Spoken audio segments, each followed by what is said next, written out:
you touched on this a little bit, but there's so many books out there, so many different diets out there, and people have tried them all. Why don't diets work? Why do people start something and not sustain? Yeah, so the challenge is, guys, that diets do work. That's what excites people, because you can lose weight really, really quick. The problem is it's unsustainable weight loss. So someone will lose weight. Imagine this. So like you have a busy life, and now you hit your tipping point. So you're going to say, I just have to get the weight up. I don't care what I'm going to do. I'm going to cut everything. I'm just going to drink water or drink lemonade. And you drop that weight, then the pain isn't as severe. You never learned anything. You didn't really learn something to work into your life for yourself and your family. So the moment you drop that weight, oh, I'm going to go back to what I did. And the cycle repeats itself. So people are never really being educated. And then my challenge as a health professional is that the health professionals of the world, they don't lead by example either. You know, we're inundated with, you know, losing 7 pounds in 7 days. We're inundated with so many health professionals creating these little niche markets for people to drop weight fast, but they're not providing real tools for people. So the audience is looking for the answers, but we don't have enough people really sharing the right message.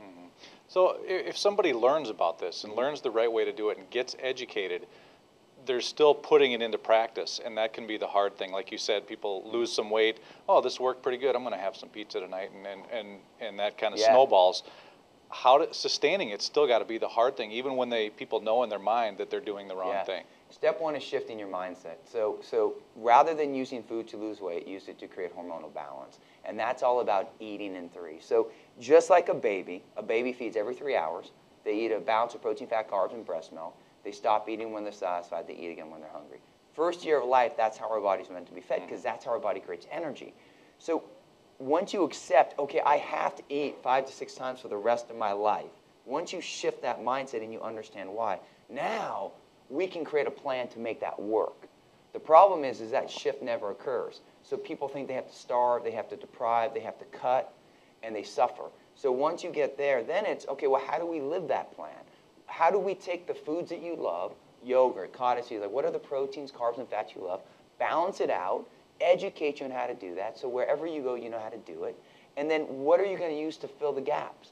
So many times, you know, in 1999, I launched our practice in Venice Beach, and I worked with, our practice is hundreds of thousands of clients, and it'd be like you and I would sit here, set you up on a plan, and you're, okay, Mark, I'm going to eat 5 to 6 times a day, and I probably should put a meal replacement somewhere in there, like a bar or a shake to fill the gaps. And you're all, no, I'm just going to do real food. And a week later you come back and you're all, what's the name of that bar? Because the reality is that real food is the solution, but supplements help you fill the gap. So if you don't have a meal replacement to fill that mid-morning or mid-afternoon, or when you're running late, you wake up late, you're running late to work, you skip that meal, your blood sugar drops, you burn muscle, and then you go into that next meal craving food, which makes you overeat and store fat. So it's shifting your mindset, filling your gaps, and then living your plan. And once you create a system and a rhythm, you're set up to win.